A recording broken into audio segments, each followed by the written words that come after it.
Okay, so we're going to get started with our afternoon session now. And this afternoon's speaker is John Smith.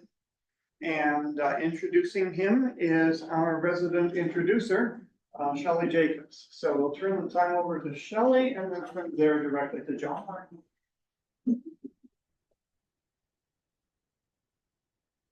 You're on mute, Shelley.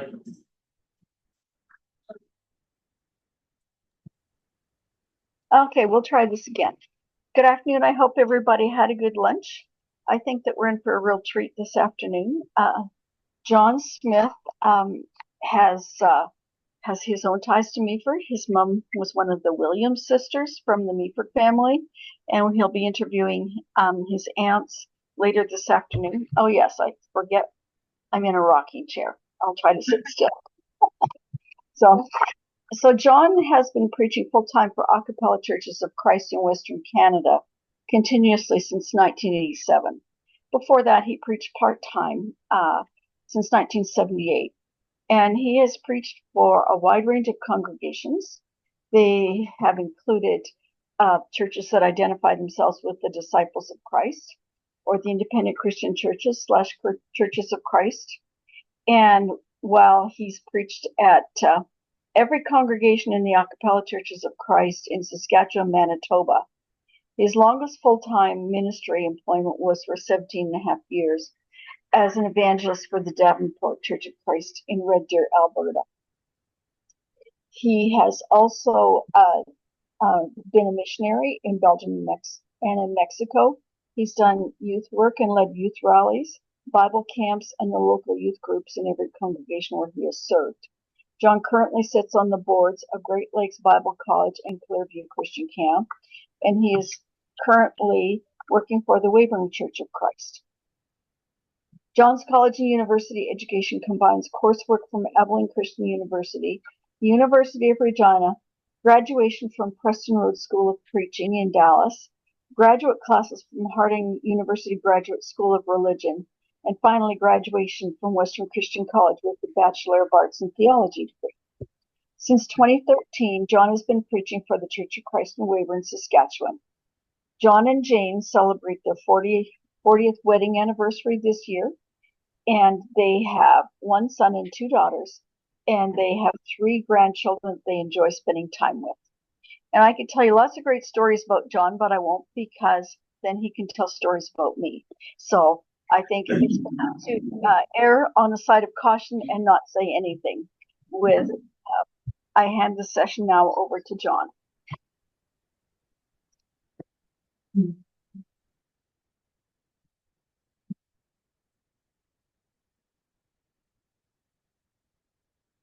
Well, thank you, Shelley, and welcome to all of you who are gathered here and those who are joining us online. Thank you for your interest in the topic for today, and we'll get to that in a moment. I just want to comment that the comfortable chair that Shelley is relaxing in is in the den of my house. Jane and I's house back in Weyburn. And the reason why she's not here today is because she's spending time with her mother, who is a member of our congregation in Weyburn, but is currently in the hospital in Weyburn. And so Shelley and her siblings have been taking turns being with her during her health troubles. And so that's why she's not here. But anyways, Shelley and I have known each other since childhood. Have good memories of being at the Manson Bible School together. And so I'm thinking a lot of the reason why I've been asked to do this presentation this afternoon is because Shelley knows who I am. It's not because other people know me as a historian. If they think I'm a historian, they don't know me very well. If you talk to my teachers from high school, or earlier. I guess we studied history earlier in school, but I've tried to forget most of that. The high school teachers would tell you that that was my weakest subject. It was the one that I showed the least interest in, and probably it was because it involved a whole lot of reading homework and writing homework. And I was one of those students who did not like to take any work to do at home. If I couldn't get it done during school hours, then it didn't get done. Mhm. I did a lot of my assignments in other classes where I didn't need to pay so much attention, or I had a few spares, and I would, if I could get it done during the spares in the library, I would do that. But once the 4 o'clock bell rang, I was done. I was playing sports, I was in drama, I was doing other things, singing in chorus. I was not doing homework. And so my history grades suffered. Mhm. But you'll hear as we go along that I have developed quite an interest in history, and it's because of my family. It's because of the churches that I serve and the heritage that I'm a part of that we heard so much about already today. And history is important because it's about people, right? It's about the people that have shaped us and impacted our lives and have made us who we are, and have in a lot of ways set the direction for where we're going. And those of us who, which is everybody here, of course, who have a heritage of faith, it has very much shaped what we believe and the way we approach life, the way we worship God, the way we understand the world in which we live, and the purpose that we ourselves have as individuals. We would have a different view of all of those things if our history was different. Our history very much shapes who we are. And so, especially during the years that I have been preaching and working with different churches in different places, I have come to understand that history and experience that people have had very much shapes the way they view things. And as much as, we take the text of the Bible and say, this is why we do what we do, and it is very much in our heritage what we stand on, and what we give as the base for our doctrine and our teaching, as it should be. The fact of the matter is, our experiences, the struggles of life, the victories of life, the places where we go, the neighbors that we have, the work that we do, the schools where we go, are also ways in which we are shaped and shape the way we read the Bible that we stand on, which again accounts for a lot of the differences that end up happening between people who all would make the same claims that we do. We stand on the Word of God as our authority for life and teaching. So I think that's worth recognizing. Why have I entitled my presentation Pioneering Faith to the Prairies? Well, because the spirit of my ancestor, Selina Brewster Williams, is reflected in the way her faith shaped her life, her family, and the people whose lives were touched by them. New land was cultivated, children were raised and educated, churches were transplanted across Canada, and new ones planted in many new places. And two words that recur in my notes during this research are pioneering, and we heard that word pioneer already quite a bit today, and migration. I think the word we heard more often earlier today was exodus. But I'm kind of on the other end of that exodus, and so the word that appeals to my mind and my experience is the word migration, pioneering and migration. I just want to read an excerpt from the online genealogy of Selina Brewster Williams, which is on the Roots web site. I'll identify that maybe a little more clearly later. It says this about her. Like her husband, she learned many pioneer skills. She became an expert in sewing clothes for the family, as well as the making of soap and butter and the preserving of meats and fruits. After her husband died, Selina left the farm to reside with her daughter, Catherine. That's just a snippet from all of the research that I've had the opportunity to do, all the reading and learning that I've been doing about this topic we're looking at today, the pioneers and migration of people of faith from Meaford to the prairies of Western Canada. Today, I will share a lot of these snippets from the past and present, skipping back and forth. I won't be nearly the chronological masterpiece that we heard this morning. It will reflect on the path of discovery that I am on about who I am and where I came from. Church history is the story of our families, of my family, and of myself, and of each of you. You are church history. If you ever thought you hated that subject, maybe you'll change your mind about that today, or maybe I'll just reinforce that.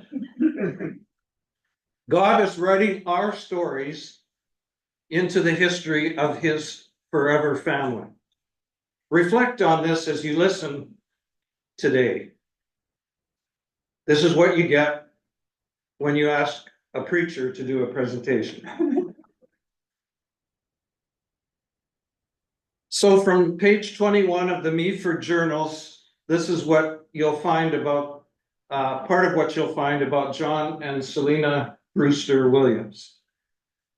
According to the Meaford, this is notes that Myrna sent me.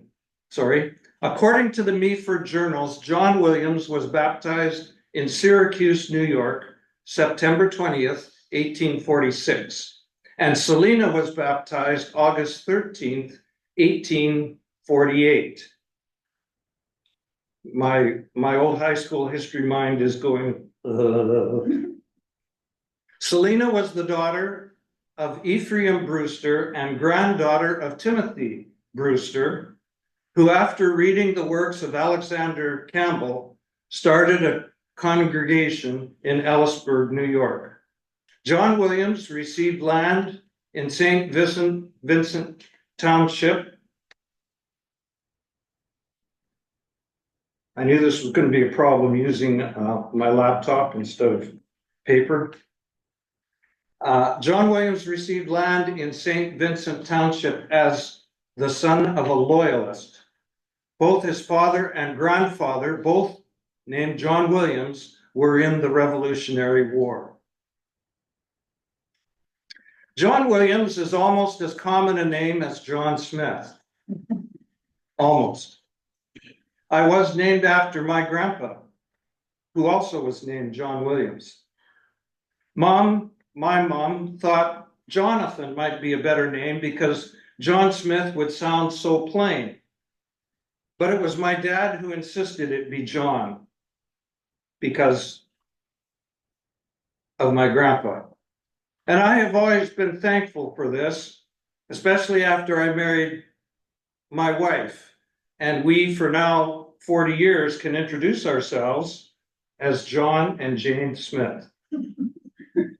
My favorite is checking into hotels. Why wouldn't you use your real names? One clerk said to me. Because that's what all my ID says. Sometimes when people know my name and learn that I am a preacher, they ask if I'm named after Raccoon John Smith. While that would be a great compliment, I tell them no. I am named after my grandpa John Williams, who is descendant from Elder William Brewster that came over on the Mayflower to Plymouth 400 years ago. That lineage is marked by an important migration to Meaford, Ontario, and then a significantly impactful migration to Western Canada. In October of 1972, I joined grade 9 at Western Christian College in North Weyburn, Saskatchewan. At 14 years old, I had not met any of my mother's relatives east of Ontario, other than the east of Ontario, west of Ontario.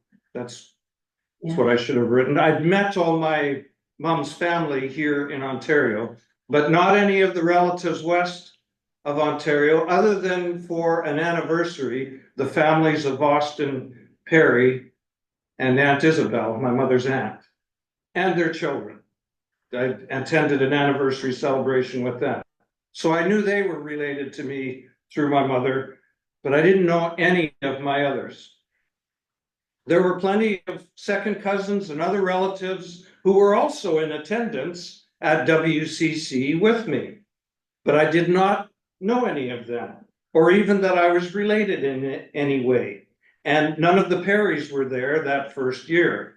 I was as much a stranger to them as they were to me.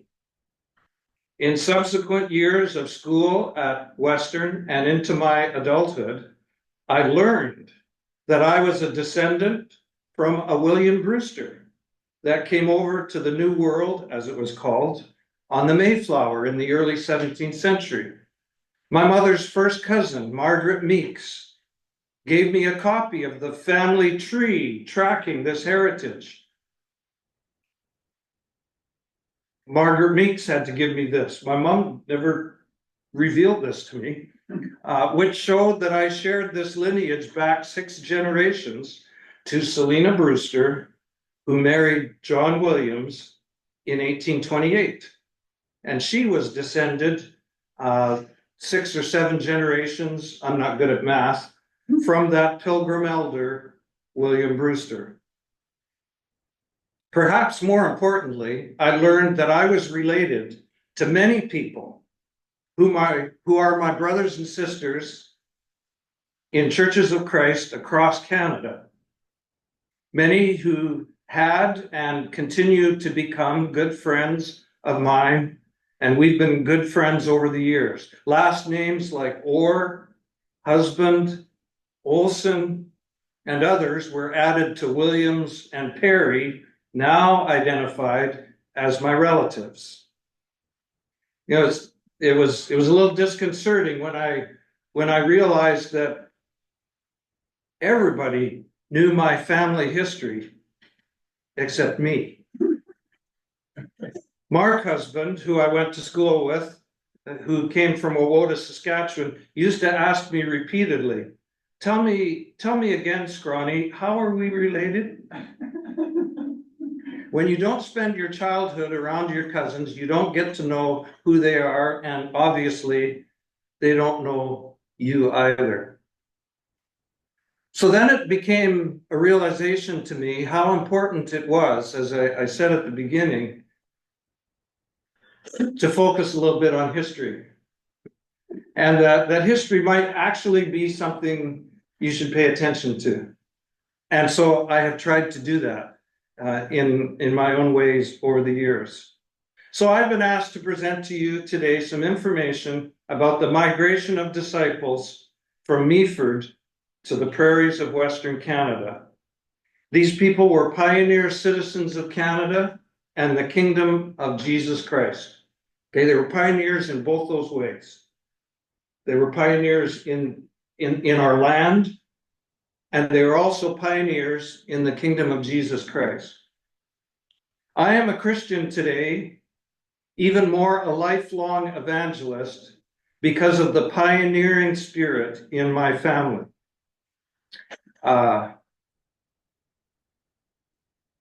Maybe sometimes I say or even sound like that I'm proud of my heritage, but I'm not so much proud as I am humbled and very grateful for the resilient faith that has been a part of my heritage and that has shaped me. So, who am I, anyways? I'll clarify my identity in case you've been wondering. Through my mother, Jean Williams, I was born in 1958 in Winnipeg, Manitoba. Ray and Jean Smith were my parents. My mother, Jean Isabel Williams, was born in Beamsville, Ontario, to John and Lillian Williams in 1931, and passed away in Estevan, Saskatchewan in 2022. She was one of 7 siblings. The other 6 are still living. Jean's father, my grandfather, John Williams, was born to Rensselaer and Margaret Williams in 1899. And I was glad to hear that Rensselaer was known as Rance. I always thought, how will people remember to say that name, or especially how to spell it? But Rance Williams and Margaret in 1899. And of course, some of my mother's siblings are here today. We should maybe do roll call. Hope Martin, raise your hand. Okay. Margaret Johnson. She was here this morning. Roy Williams. Renee Wilkins.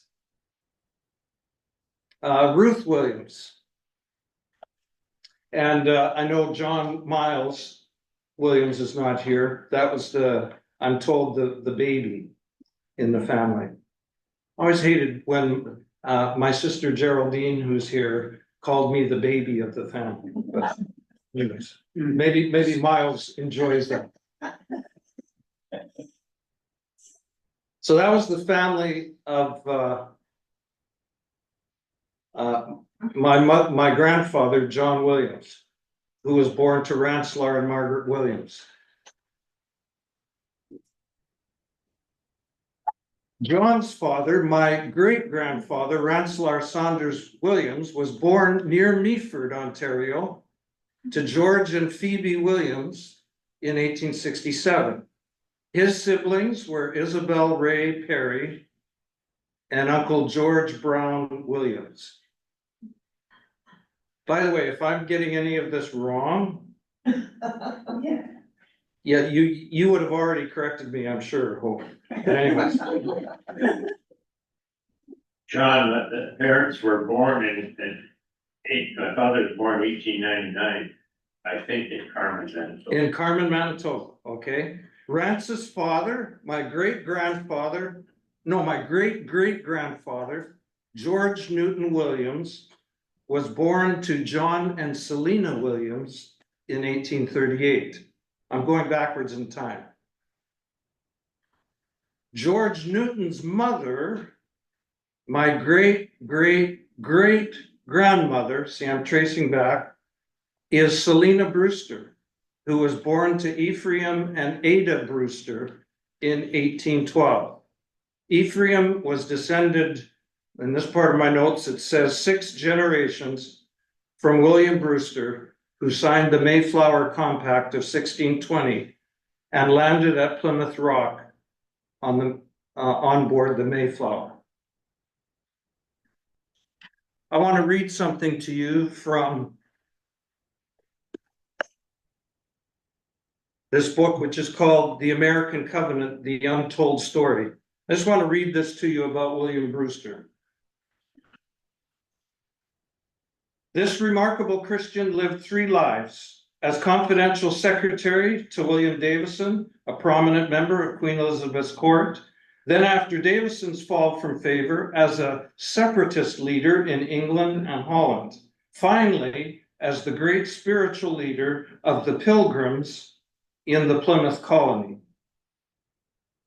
After he returned from court to the quiet village of Scrooby in East Anglia, he took over his ailing father's post as Her Majesty's postmaster and the Archbishop of York's bailiff in charge of his estates in the area.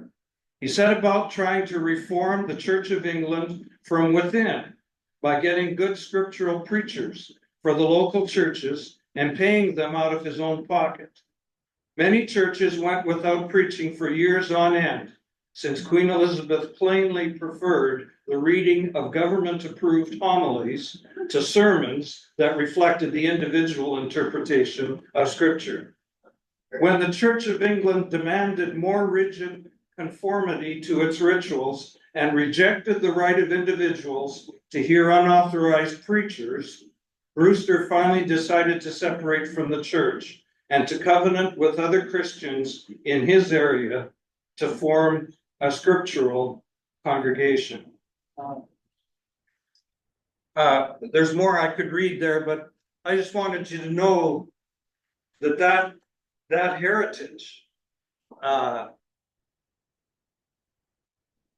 we trace our heritage, a lot of us, back through the Campbell Stone movement or the Restoration movement, as some refer to it. But it goes even farther back than that in terms of what its goals were, and where people of faith wanted to practice and worship according to their understanding of the scriptures. And I thought that was a really important note about Elder William Brewster. And I bring that up again, and you're wondering, what does that have to do with the migration of people from Meaford to the Prairies? But I think that has a lot to do with it. What was mentioned this morning was the independent spirit and the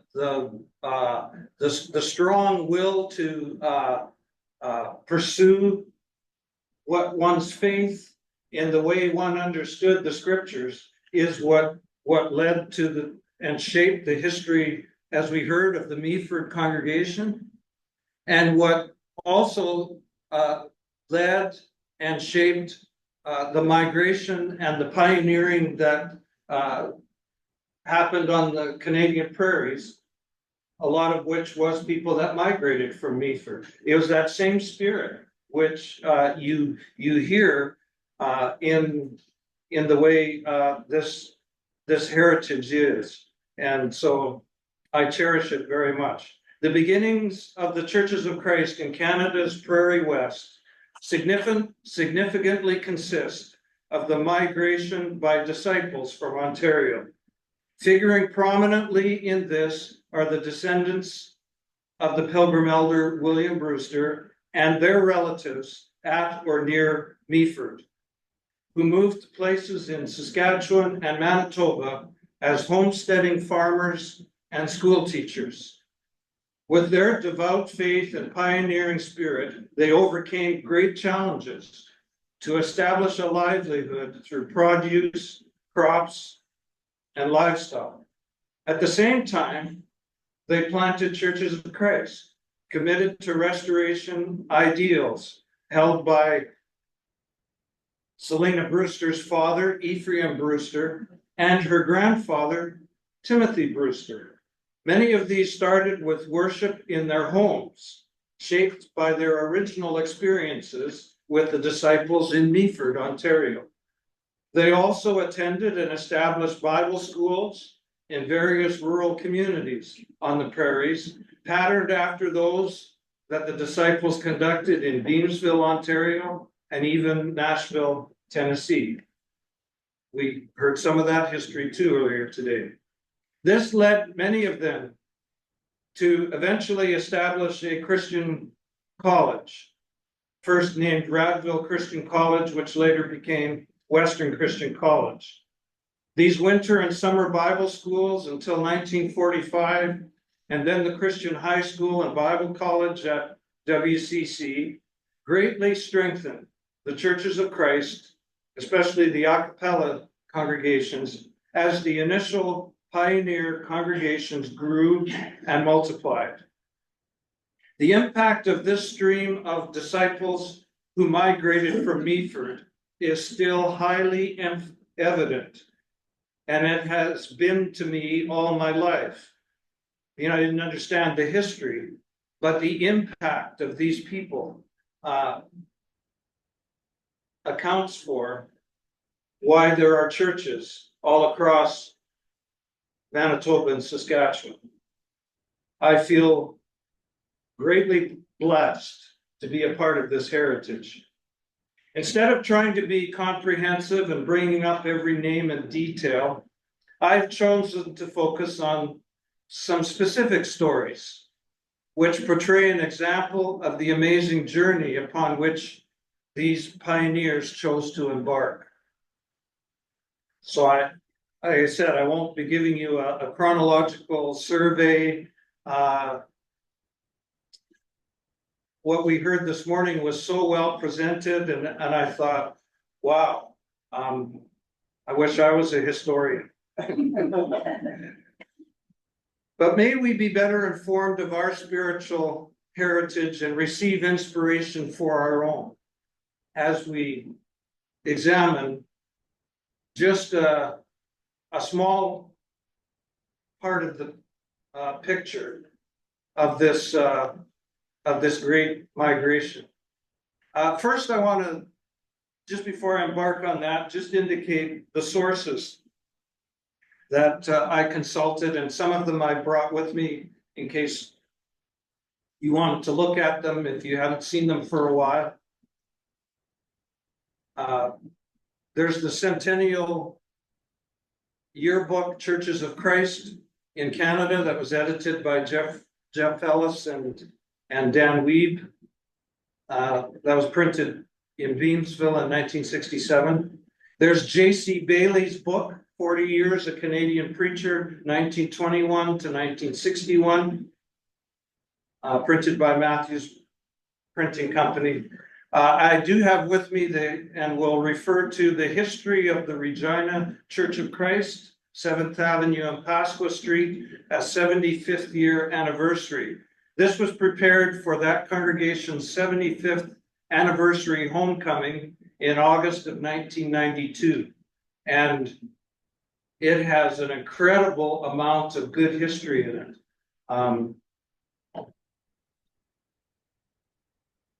Joyce Patterson, I had to swim around for her name for a minute. Joyce Patterson was largely responsible for all of the history that went into that yearbook, and it's a ring-bound book that has a lot of pictures and a lot of history in it. How the Churches Began and Grew in Saskatchewan is a book by H.A. Rogers, first published in 1953, and then it was republished in 2005 with an extended appendix of photos and articles. And so if you want to look at a lot more things than what I'll bother to mention today, a lot of that is in there. Then I was also able to look at a copy of it's Lois Olson's copy of the Journals of the Meaford Church of Christ, which is just chock full of information about the migration. And so that was very helpful. There's a book by Lillian Torkelson. I don't know how well those of you in Eastern Canada know the name Lillian Torkelson. Those of us in Western Canada, she's very precious to us. Radburn's Memoirs, which is an annual diary telescoping into the past of Western Christian College. So it goes back to its beginnings in Radville and was published in 1970. I had the privilege, and not many people can say this, but I had the privilege of having the same high school teacher for Canadian history as my mother did. And it was Miss T. Then there's a piece, and I've got a copy of it here, Reminiscences, Observations and Concerns by Dr. Eugene C. Perry. It was presented to the annual meeting of this historical society in 2012. So that had some helpful information about the migration. I've already shown you the American Covenant, the Untold Story, copyright 1983, put out by the Mayflower Institute in the United States.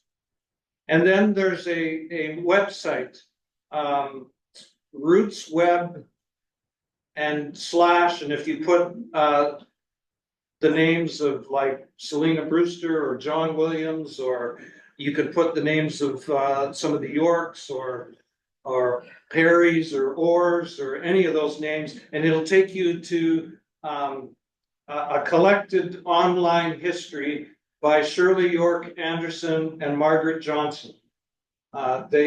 It's very helpful. You can click on people's names and you'll get you'll get notes on their life and some text, and it's very helpful to track history. And of course, it's very interesting to those of us who are related to John Williams and Selena Brewster. It goes in both directions. It does the ancestors going all the way back to Elder William Brewster, and it does the descendants of John Williams and Selena Brewster going the other direction, and how that all spreads out.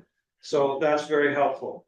I also received notes and clippings, including Mother's Dying Wish, which is an article from, again, the newsletter of this organization from the fall of 2005 that was written by Donald Perry. Also, an article entitled For Miss T. It was information supplied by Lillian Torkelson, Cecil Bailey, and the Gospel Herald. It was sent as an email by Mary Muirhead to Roland Olson in December of 2002. I don't think that makes it an academically important document, but it was full of lots of good information. And then there is also a bound book called Origins in Ogama that was produced in 2008, and it's about the Bible school in Ogama, Saskatchewan. And then I also consulted slide notes from Shelley Jacobs, which were presented at Western Christian College lectureships in 2008 about the early years in Western Canada. The internet has been so helpful. And then Myrna Perry helped me out quite a bit by sending me notes from her notes about our family from the Meaford journals. She sent obituaries, copies of obituaries and other clippings that she had collected that were all relevant to the migration of people from Meaford to the Prairies. And I have copies of that. And if any of you want to see some of those things, she could probably share them with you. And maybe she'd be okay if I shared them with you. She nodded her head. I'll take that as a yes. Okay. So let me go into the piece of the story that is, I think is interesting. Catherine Cordelia Williams was born in Van Buren, New York in 1835 to John and Selena Williams. And from the Roots Web family history, I'll just want to read some of that to you. And I'll switch back and forth from note pages to some of this history as we go along. Since shortly after their marriage in 1892, her parents, this is Catherine's parents, had gradually migrated from Ellisburg, New York, near the eastern shore of Lake Ontario, around to the south of the lake, and then around to the western tip of the lake to Toronto. The family moved again on what proved to be the last leg of the journey. This journey was by wagon train to St. Vincent Township. It is said that Catherine walked most of the way. At the end of their journey, the family settled on land west of the future town of Meaford. It is here that Catherine spent the remainder of her childhood. Catherine, though quiet and retiring, was considered wise and shrewd and always interested in her neighbors. She had a sewing machine and helped with family sewing. She provided a basic education for the children, although she downplayed her ability, largely because she had been taught in the evenings by her own father. She must have done fairly well, for many of her children became teachers. At the age of 85, she drove a number of miles over the prairie to vote. When the family first came to Saskatchewan, there were no schools. The first teaching of neighborhood children was done in the York home by daughter Ella, then in her late teens. The first school buildings were built of logs by volunteer labor. The Touchwood School opened in 1895. The teacher in 1897 and 98 was another York daughter, Elizabeth. She introduced the phonics system of teaching, which was reported to be the up-to-date method. Daughters Verna and Maud also taught at the Touchwood School.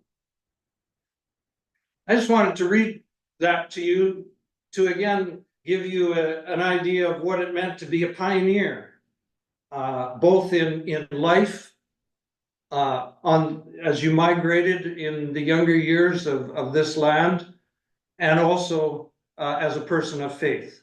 Pioneer in both of those aspects, you know, making clothes, educating your children, establishing households and families.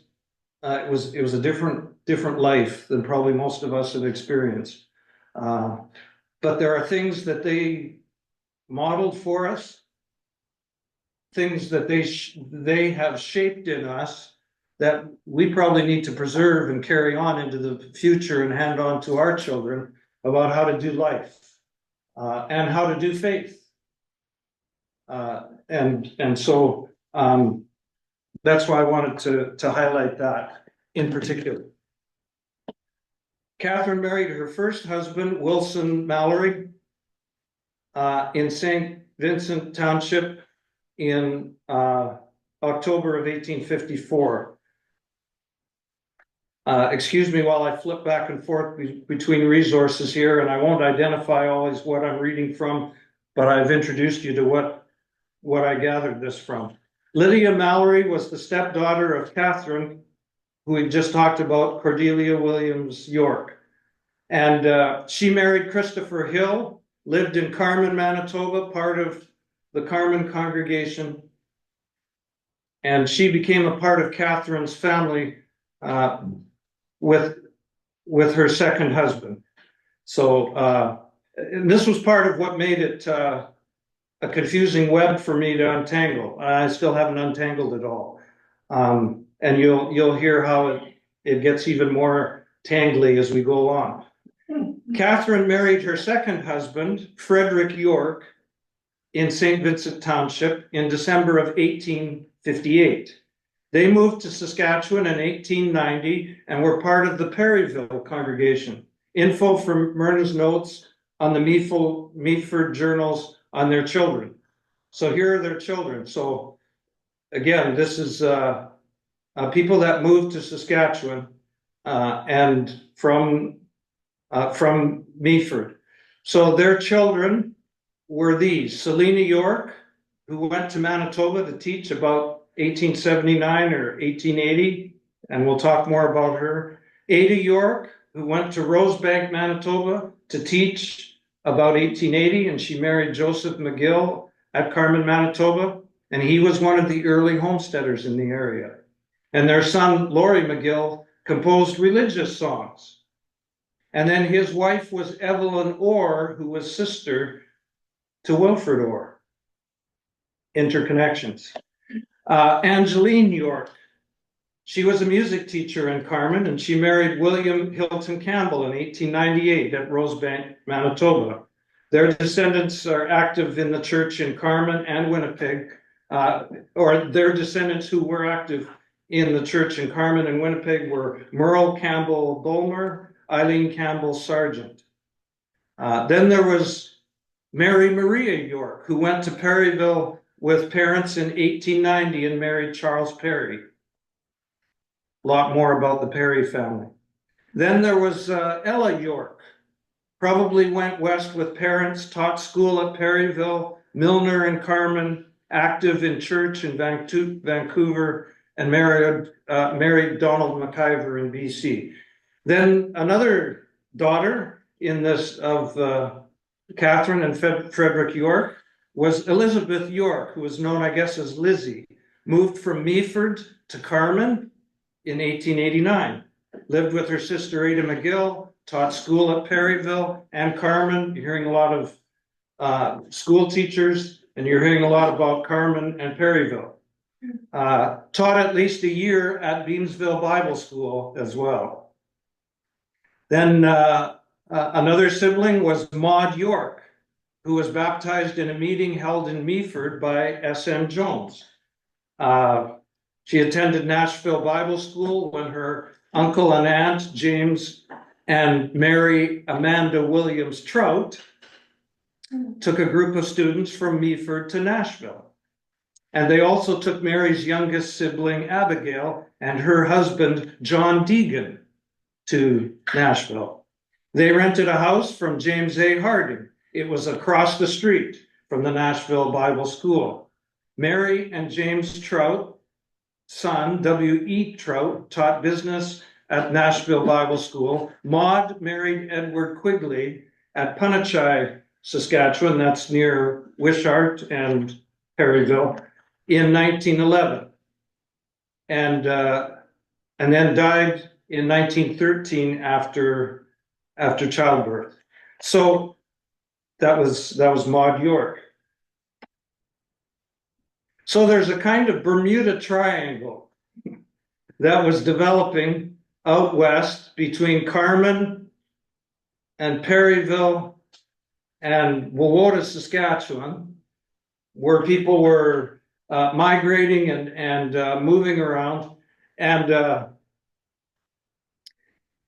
connected to that was the congregation in Meaford, where most of these people came from, and so you can see how important it was. And these were these people that we're talking about in Carmen and Perryville and also Wawota, Saskatchewan, are the first members of the Churches of Christ, at least the a cappella churches, that transplanted to the prairies in Western Canada. And then they started growing congregations and planting other churches. But as was mentioned earlier, most of them started meeting, first of all, in their own homes, and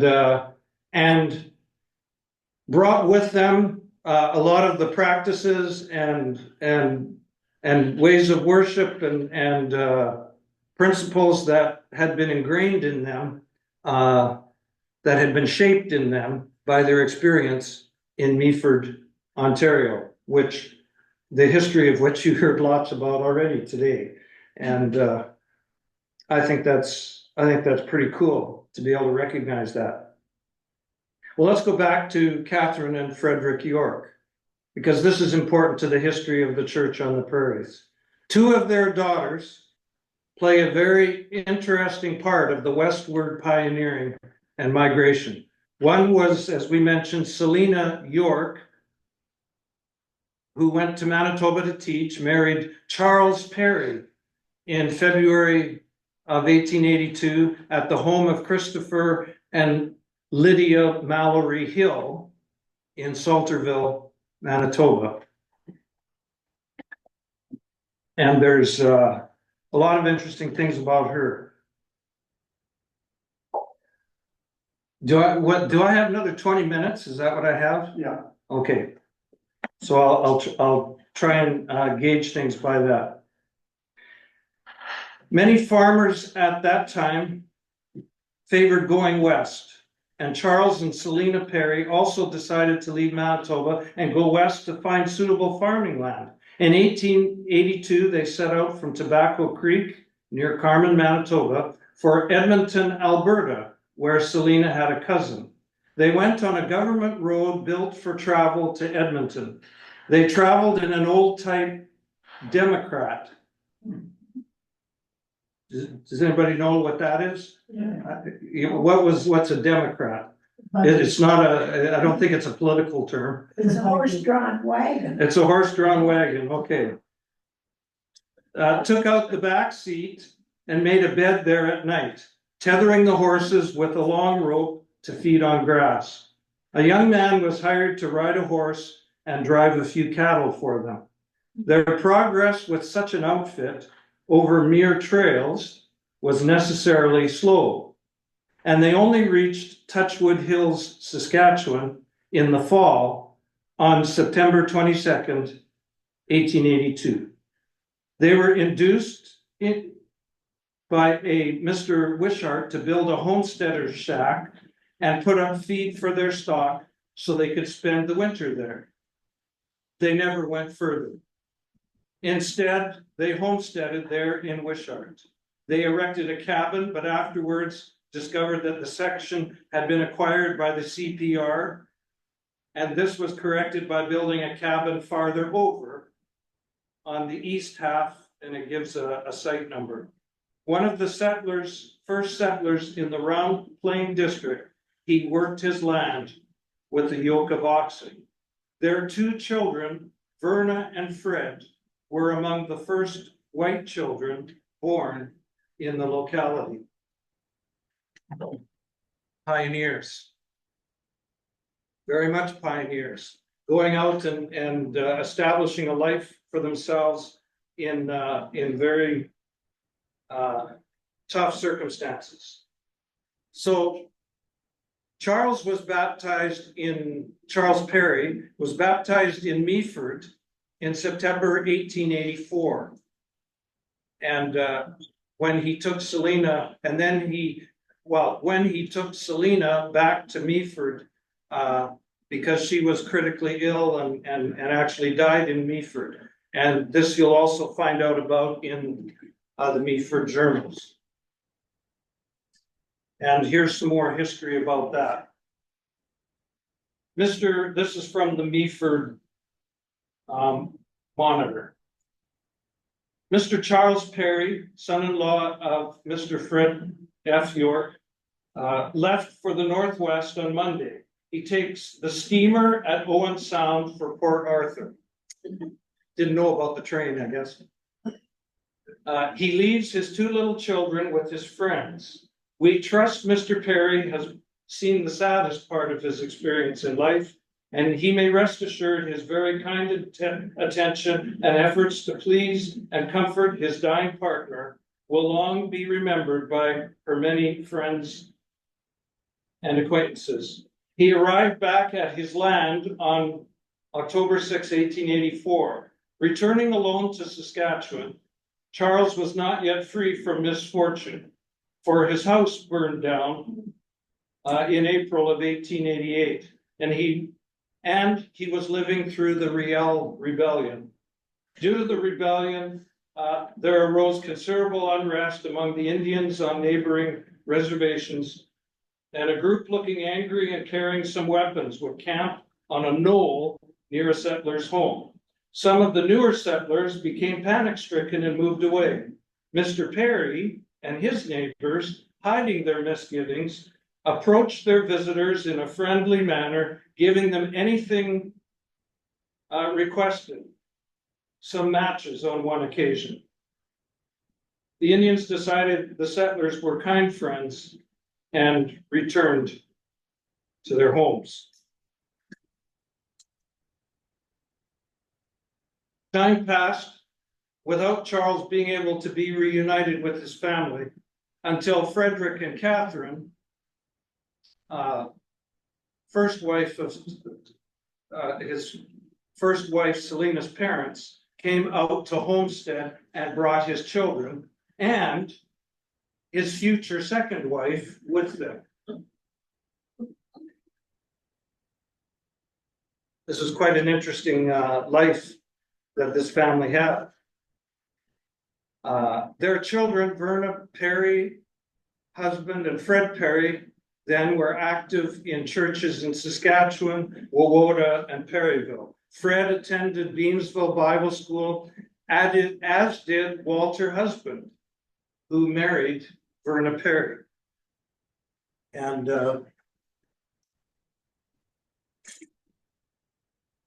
I just want to be able to refer to the emphasis that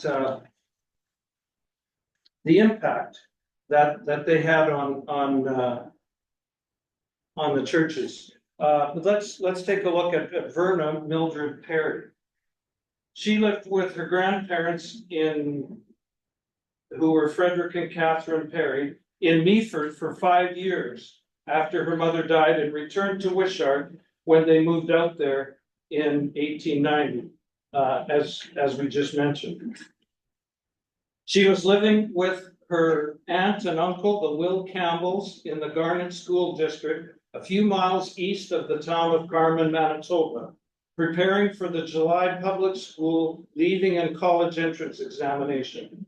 She passed the examination in July 1899. When schools were opened again in September of 1899, Verna went to Carman for high school, where she stayed with Aunt Lydia Hill. While at Aunt Lydia's, Verna had whooping cough and was not allowed to go to school. However, a Bible school was being held at Carman at the time, and those attending were not afraid of whooping cough. So Verna attended Bible school during the time she was not able to attend high school. She received her third-class teacher certificate in Manitoba in July of 1900, and her second-class certificate in July of 1901. At some point, she went to normal school in Regina for teacher training. She taught in the Perryville school for 2 years, but was accused of favoring her father's second family. So she decided to apply for schools in other places and eventually went to teach in the Fernley School District. She taught school in that area for 7 years before her marriage. Verna and Walter had planned for a June wedding, but her father's second wife died on the 25th of April. Walter agreed to wait until the year ended for the marriage.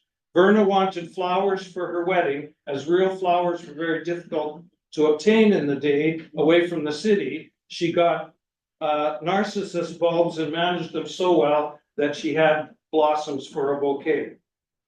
After they were married, Verna continued to care for the 2 youngest children, the older boys all being in school. They lived for a few months in what was Walter's homestead shack until a new house was built. Medical care was so distant that Verna went to stay with Aunt Lydia at Carman for the birth of Lavina. There were no school buses and few members of the faith anywhere near them in Saskatchewan. They had worship services at home. These 2 factors influenced Verna and Walter to move to Carman in 1921, renting their farm in Saskatchewan. Their household belongings, milk cows, and some of the horses were loaded onto a boxcar for the move. Now they used the train. The farms were small, a different type of farming than Walter was accustomed to. He bought sheep and liked them well enough to raise sheep the rest of his life. In 1925, their tenant on the farm in Saskatchewan left, and they returned there. When Bert was born, the doctor had a livery bring him out, but there was no highway, just a trail, and the driver got lost. Bert was born before he arrived. The doctor came in a thunder shower and got so damp in the buggy that he died a few days later. Are you catching a glimpse of what it means that these people were pioneers and the kind of things that they dealt with? Verna was also very interested in her children's education. She would hitch a horse to the buggy and visit the school once or twice during the year. In addition, she would invite their teachers to her home for a family dinner several times during the year. If the children had homework, she would make time for them to do it, sometimes excusing them from some of their chores. Lavina was sent to Regina, Saskatchewan for high school, but by the time Bert was ready for high school, the Great Depression was in progress, as if enough hadn't happened to them, and he could not be sent away. However, Verna assisted him in taking grades 9, 10, and 11 by correspondence courses. When Walter was killed when a tractor overturned and crushed him. Verna remained on the farm for a while after Walter was killed. Finally, her aunt, Verna York Constantine, asked her to go and take care of her. She went and stayed until her aunt's death. In 1962, she resided in Whittier, California, where her son Bert lived. That year, Verna bought a little house in Wawota, Saskatchewan, where she lived for 13 years. In 1975, she went to live with her sister, Pearl Orr. In 1983, she went back to the farm to make her home with her son, George. Sister husband was a faithful member of the church for more than 87 years. She taught her own to become Christians and cared for those who needed help.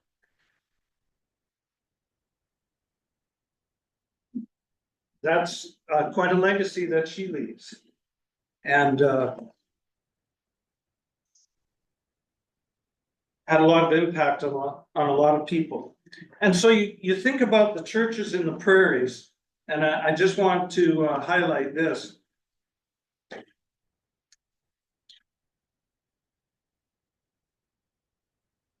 Through the family of Charles Perry and Selena York,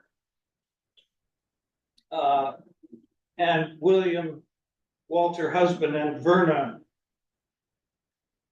and then their children, which included George husband, who married Doris Lewis and farmed at Wawota, and their children, Donald husband, Cameron husband, Miriam Kerr, Ruth Goldsmith, and Mark husband, who, as I mentioned, keeps needing me to remind him how we're related.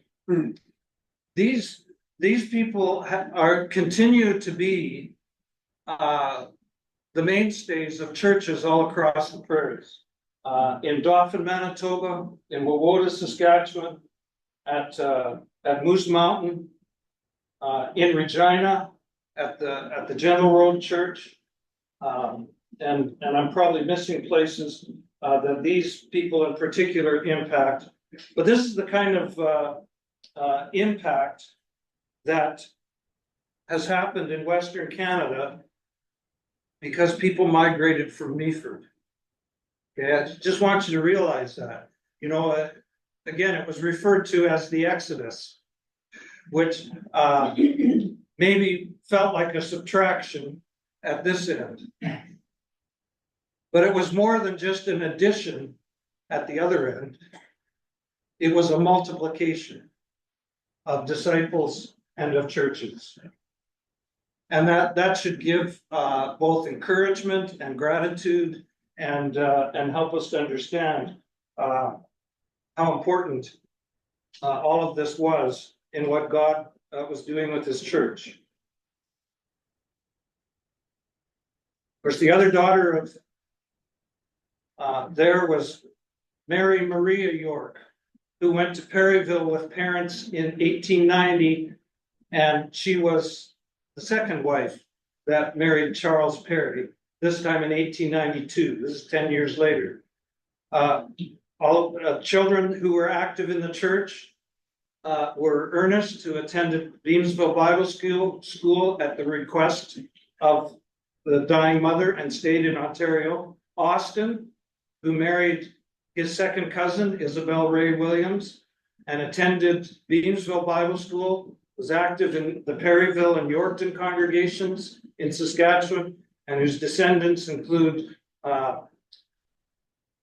Margaret, who is the mother of Al Meeks, who many of you know, and Pauline Frost, and Sheldon and Merlin Perry, who farmed on near in the Wishart area of Saskatchewan.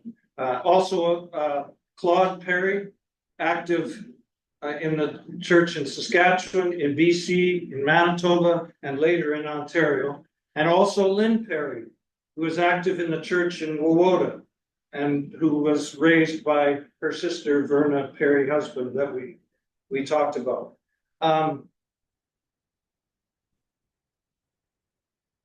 There's more we could look at, but we don't have a lot of time. I'll just try and cover a few things yet.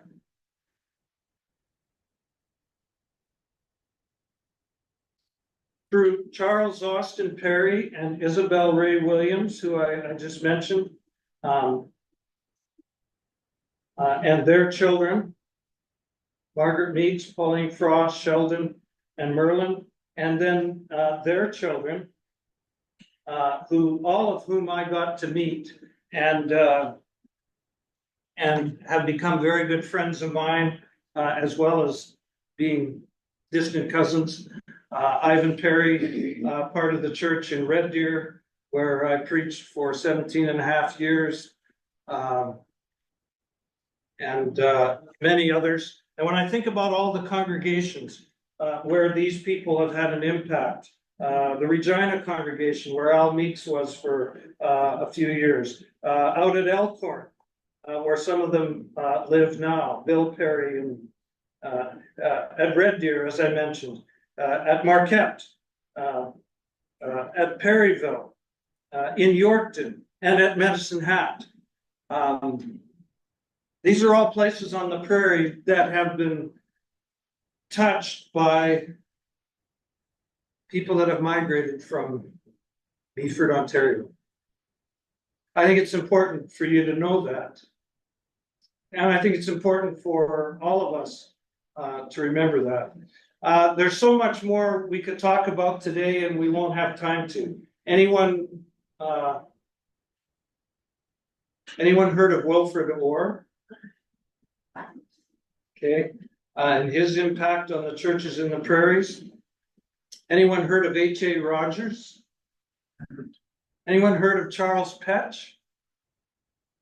All of these people came to the prairies and were instrumental in starting Bible schools and planting congregations and shaping the church as we know it. I'll just go back to another story from my experience. As if all this was not enough, there are people named Laycock in Carmen, Manitoba. My sister and I used to love to go out to Carmen. Dad would preach on Sundays for the church in Carmen, my dad, when they were between preachers. And so we got to be friends with the Taylor clan and others that were there, Cuttings. But some of my best friends were the Laycocks. And I knew Gordon and Russell Laycock very well. I didn't know Lorne, who was also a faithful disciple, or their sisters, but I knew Gordon and Russell. They were sons of Thomas and Emily Laycock. Thomas moved west early in his life to farm at Rosebank, Manitoba, and faithfully worshipped at Carmen. And Emily Harding Laycock moved west from Meaford as a young woman. And then the grandsons of John and Mary York Laycock. And it's just in like about the last year that I've learned that these people who have been my friends at Bible camp and out in the pasture throwing bales and everything are part of my heritage. Part of my heritage of family and part of my heritage of faith. I just want to finish with this. Any fool can count the number of seeds in an apple. But only God knows the number of apples in a seed. If I've learned anything from studying this history, and if I want you to take anything home with you today from this presentation, that's what I want you to take with you. Would it be okay if I closed in prayer? Sorry, as preacher types are always doing these kind of things.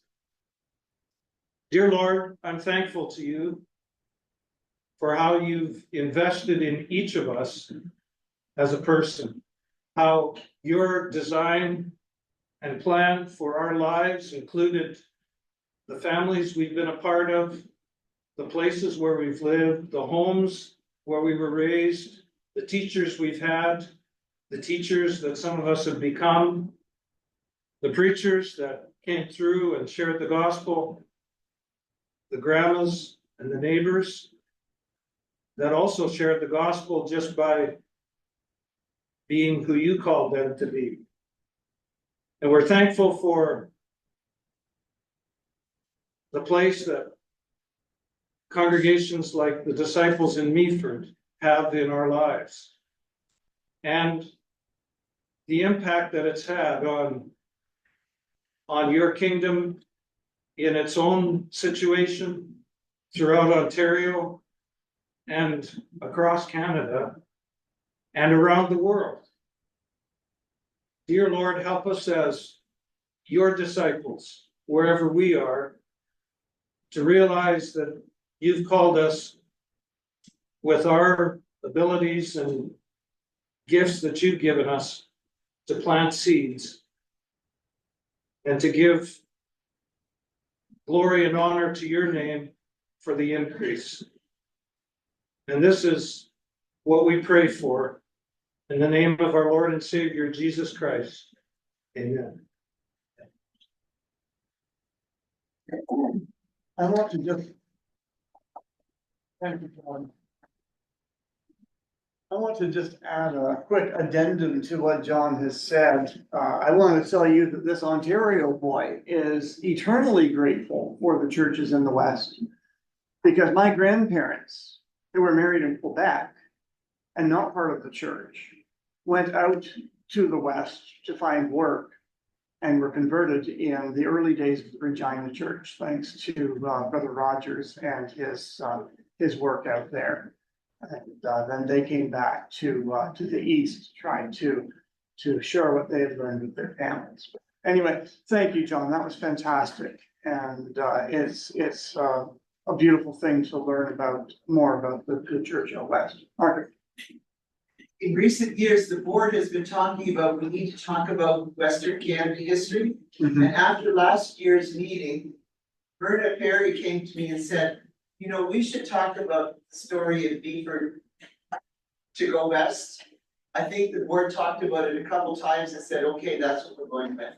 So thank you, Berta, that was her idea, Oh, excellent. appreciate it. Okay. So we have 15 minutes. We'll try to be back for 2:30, which is when the schedule says we'll start, but again, we'll just do our best. Again, coffees, plenty of coffee still out there. Cream's in the pitcher, in the cooler to stay cold, and there's water for tea.